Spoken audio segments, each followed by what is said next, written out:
Bienvenue chers administrateurs et futurs administrateurs réseau dans cette nouvelle vidéo où nous allons apprendre à faire l'installation étape par étape de Windows Server 2025 sur VirtualBox. Si vous êtes prêt à découvrir cette méthode pas à pas pour installer Windows Server 2025 de façon simple et sécurisée, suivez cette vidéo jusqu'à la fin. If you are ready, let's go.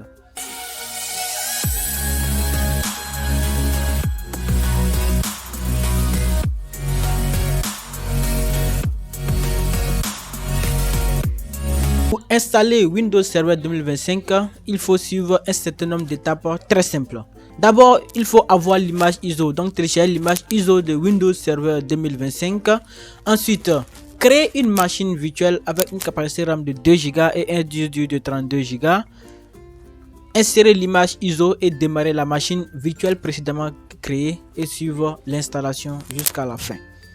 Télécharger l'image ISO de Windows Server 2025. Je vais vous montrer ça au cours de la vidéo. Donc on va laisser la deuxième étape, mais j'ai déjà téléchargé l'image ISO de Microsoft Windows Server 2025 qui est bien présent sur mon ordinateur dans Music. Donc il faut avoir l'image ISO du serveur avant de l'installer. Après avoir acquis l'image ISO de Windows Server 2025, on va créer la machine virtuelle. Voilà, donc créer une machine virtuelle et insérer l'image ISO est très différent. Donc pour créer la machine virtuelle, c'est très simple.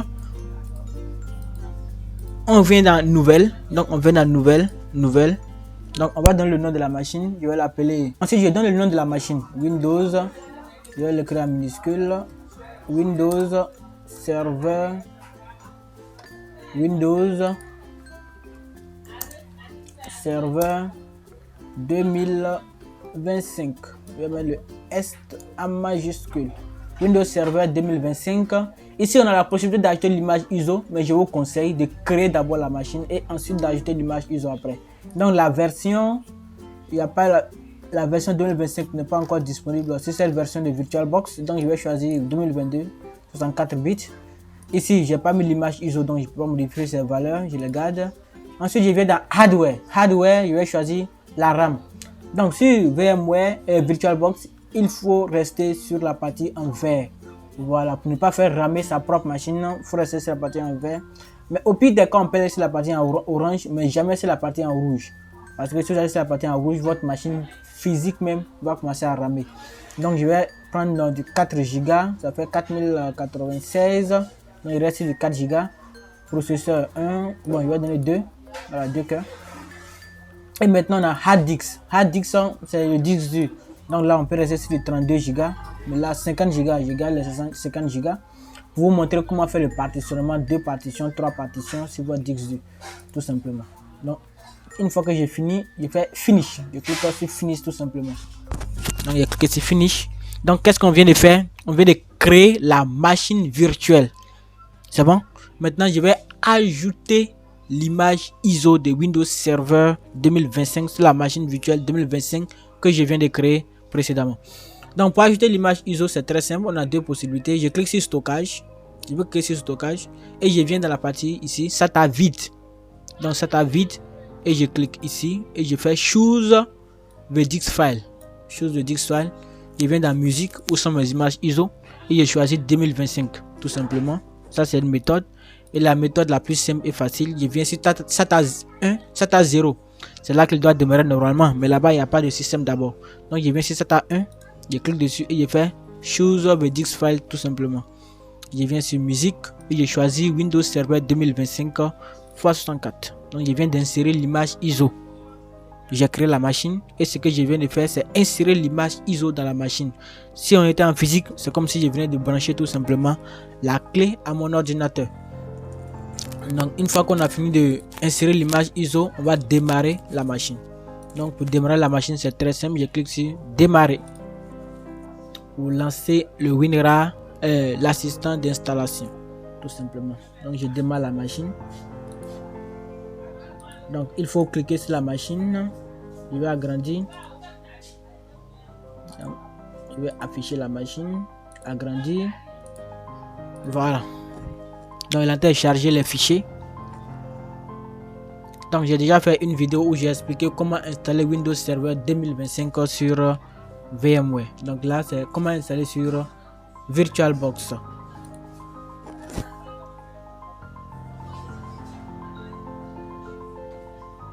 Donc arrivé ici cet écran, donc on va choisir la langue de notre système, ça sera du français. Donc je prends suivant sur le français. La méthode de clavier français également. Voilà, donc c'est détecté automatiquement.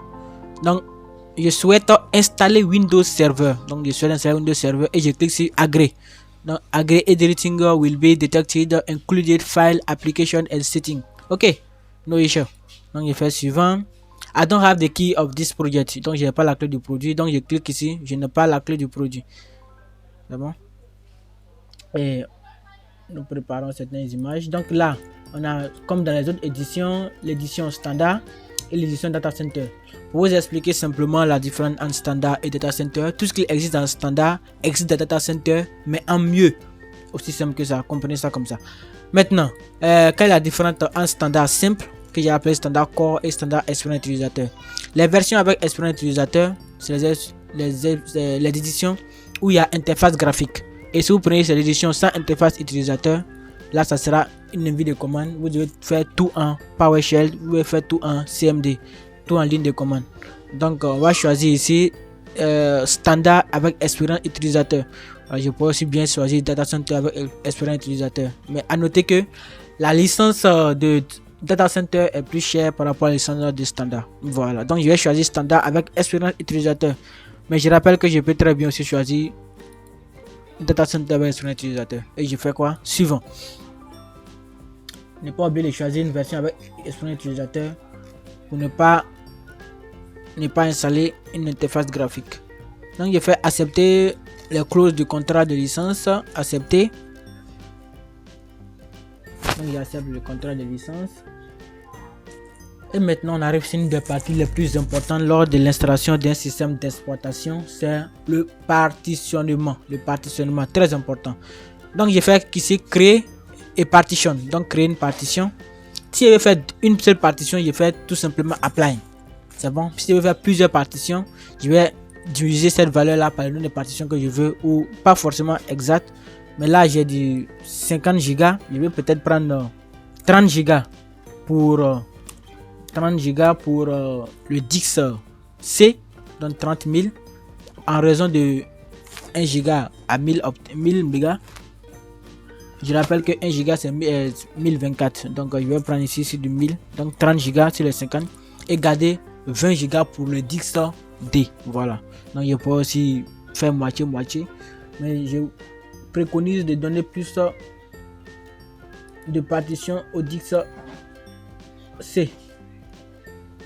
Donc je formate la partition que je viens de créer. Et si je fais suivant, j'aurai une seule partition après l'installation. Donc je vais cliquer sur la partition non allouée et je vais cliquer sur create a partition et je fais apply, donc appliquer. Donc pour créer la deuxième partition. Voilà, ça c'est réservé au système, on va même pas voir ça.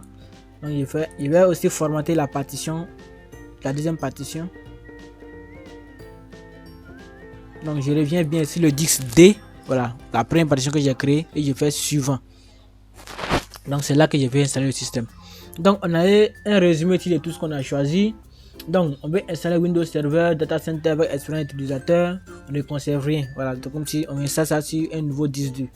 Donc je fais installer et on lance l'assistant d'installation. Donc on patiente jusqu'à la fin de l'installation, tout simplement. Voilà.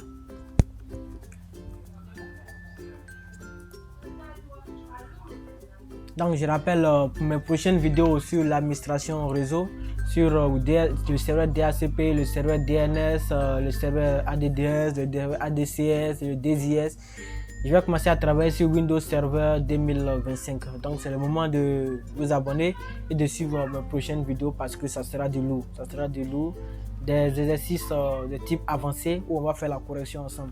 Voilà. Pour ceux qui ont déjà suivi mes vidéos sur Windows Server 2019 savent de quoi je parle. Voilà. Et j'invite tout le monde à aller suivre ces vidéos là parce que c'est très important et ça vous permet d'avancer très vite sur l'administration réseau avec Windows Server.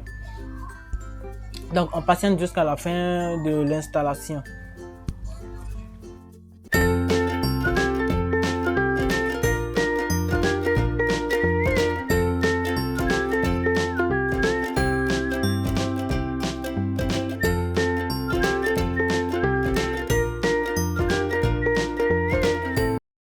Donc une fois qu'on arrive ici, cet écran, on va faire quoi? Reporter à plus tard. Donc on demande ici la clé du produit, reporter à plus tard. Et on va mettre le mot de passe administrateur. Voilà, donc le mot de passe administrateur doit être connu seulement que l'administrateur. Ça doit être un mot de passe fort pour ne pas que les gens puissent le deviner. Ça doit contenir des majuscules, des minuscules, des chiffres, des caractères non alphabétiques, des arrobas, des dièses, des points, des virgules, tout et tout et tout. Un mot de passe fort. Et au moins 16 bits, voilà, 16 caractères. Donc je fais finish, j'ai mis le mot de passe administrateur. Donc ce mot de passe va servir à faire joindre des ordinateurs clients au domaine. Donc il faut quand même le mettre un peu plus fort. Donc là on doit faire CTRL ALT supprime. Donc si je fais ici CTRL ALT supprime, on voit que ça fait directement le CTRL ALT supprime sur ma machine physique et non sur la machine virtuelle. Donc pour faire le CTRL ALT supprime sur la machine virtuelle, c'est très simple. Venez dans Entrée, cliquez sur Entrée, clavier et cliquez sur quoi? Envoyer CTRL ALT supprime. Donc on a ici Send CTRL ALT supprime. Ou bien regardez votre clavier, il y a deux contrôles. Il y a un contrôle qui est à votre gauche. Si je prends espace comme le milieu, l'espace est le milieu, il y a un contrôle à gauche et puis il y a un contrôle à droite. Donc le contrôle qui est à droite, vous cliquez dessus et vous cliquez sur la touche supprime ou bien la touche delete. Donc lorsque vous faites ça, il fait CTRL ALT supprime directement sur la machine virtuelle. Ou bien vous venez entrer, envoyer CTRL ALT supprime, c'est la même chose. Donc send CTRL ALT supprime. Vous mettez le mot de passe administrateur que vous avez mis à l'installation. À ne surtout pas oublier. Voilà, à ne surtout pas oublier. Donc j'ai mis mon mot de passe administrateur. Donc on patiente juste un instant, le temps qu'il charge mon bureau. Voilà, donc pour la première fois ça peut prendre un peu de temps, pour les autres fois ça sera un peu plus rapide. Voilà.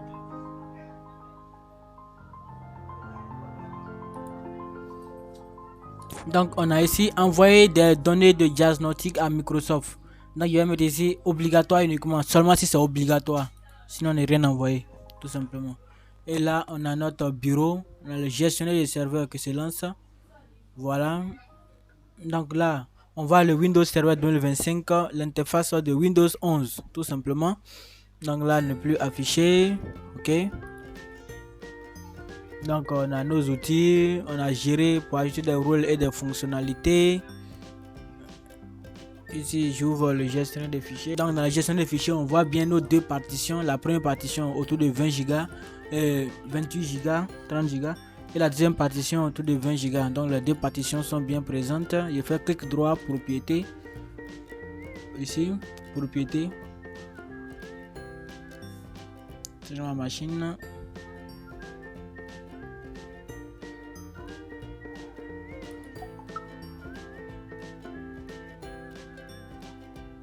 Donc là on voit bien ici Windows Server 2025 standard, la version 24H2, installé le 1er 8 mois 2024, tout simplement.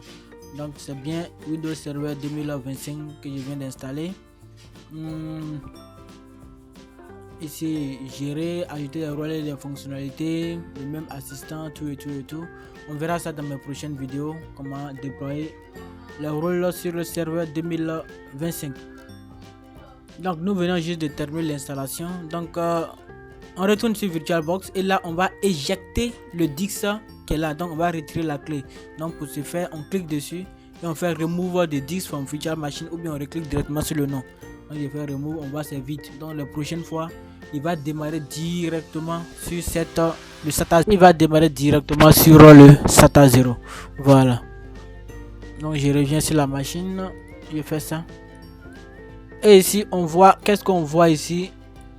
Lorsque je fais ça, je serai obligé de faire comme ça pour balancer sur les deux écrans pour voir de bout à fin. Donc on voit bien que les additions invitées ne sont pas installées. Donc je rappelle que l'installation de Windows Server est déjà terminée. Ce que je vais faire maintenant, c'est juste pour préparer mon serveur. Voilà, pour installer les éditions invitées. Déjà, les éditions invitées vont nous permettre de faciliter le copier-coller entre la machine virtuelle et la machine physique, de redimensionner l'écran automatiquement. Lorsque je fais ça, l'écran va se redimensionner automatiquement. Donc, si j'ai plusieurs machines virtuelles, je pourrais les mettre une ici, une ici, une ici et puis une ici pour avoir 4 machines virtuelles directement et travailler de façon plus organisée. Donc pour installer les éditions invitées, c'est très simple. Pour installer les éditions invitées, c'est très simple. Je clique sur périphérique et faire insérer le CD des additions invitées. Donc insérer le CD des additions invitées.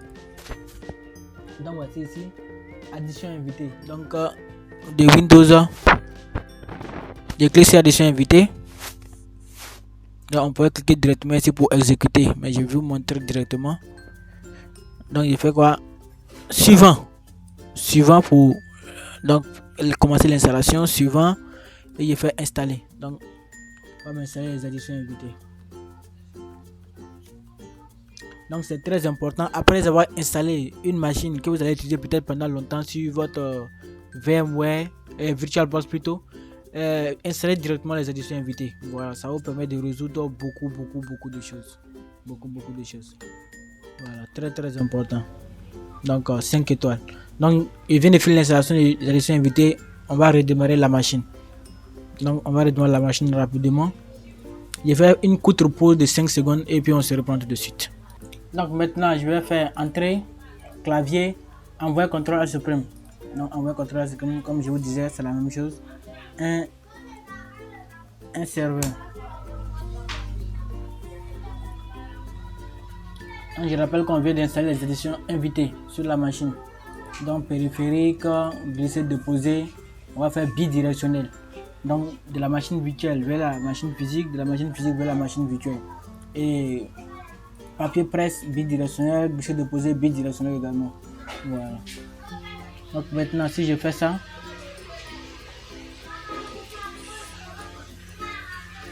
donc si je tire maintenant à gauche à droite, on voit que l'écran se redimensionne aussitôt. Voilà, si je fais ça, l'écran se redimensionne aussitôt. Donc c'est parce qu'on a installé les additions invitées que maintenant je peux avoir ce résultat. Voilà, donc je peux le redimensionner comme je veux. Et si je l'agrandis, vous voyez qu'il prend tout mon écran. Et quand c'est comme ça, c'est plus facile à travailler, tout simplement. Voilà. Donc nous sommes déjà à la fin de cette vidéo. Pour ceux qui ont suivi cette vidéo jusqu'ici, je vais vous donner, pour ne pas dire vous montrer comment télécharger les serveurs de Windows de façon simple et de façon sécurisée. Très simple et de façon sécurisée. Pour ce faire, venez directement sur internet et allez sur ce site qui est là. Voilà, sur le site qui est là, macdiv.dev, massgrave.dev. Dans ce site, on a le serveur 2025, on a le serveur 2022, on a le serveur 2019, le serveur 2016, le serveur 2012 R2 et toutes ces versions là sont authentiques. Voilà, je les ai vérifiées personnellement. Et pour le vérifier, c'est très simple. Vous partez sur Windows Store, vous téléchargez l'application. Donc je rappelle que sur le site, c'est seulement les images ISO qui sont disponibles. Il n'y a pas de clé de licence disponible. Vous devez aller acheter la licence sur le site de Microsoft. Donc je fais check ISO et vous installez l'application qui est là, check ISO Authenticity. Donc je l'ai déjà installé. Donc je l'ouvre tout simplement. Donc je lance l'application. Une fois que vous êtes là, vous cliquez ici et vous sélectionnez n'importe quelle image ISO de Windows. Voilà, donc je prends le serveur 2025 et je fais vérifier. Je choisis où je veux 256 et je fais vérifier. Si vous obtenez un résultat avec du vert, ça veut dire que l'image ISO est authentique. Vous pouvez l'utiliser, n'a pas suite de modification. Dans le cas contraire, vous ne devez surtout pas l'utiliser. Voilà, surtout pas l'utiliser. Et toutes les images ISO que j'ai téléchargées sur ce site, je les ai vérifiées. Ils sont tous clean, il n'y a pas de problème. Voilà, donc vous pouvez télécharger les serveurs sur ce site là. Et comme le site l'a dit, toutes les images ISO disponibles sur ce site sont officielles. Et c'est vraiment vrai. Voilà. Et c'est vraiment vrai. Tous les liens de téléchargement mènent uniquement à des fichiers authentiques. Voilà. Et les fichiers là sont vraiment authentiques. Donc comme vous pouvez le voir ici, la source est bien confirmée et cette image ISO est authentique, on peut l'utiliser. Et c'est elle que je viens d'utiliser pour faire l'installation de Windows Server sur cette machine. Merci d'avoir suivi cette vidéo et n'hésitez pas à vous abonner et activer la cloche de notification pour ne pas rater mes prochaines vidéos sur l'administration des serveurs. Voilà, ça sera de lourd comme on le dit chez nous. À très bientôt, ciao ciao.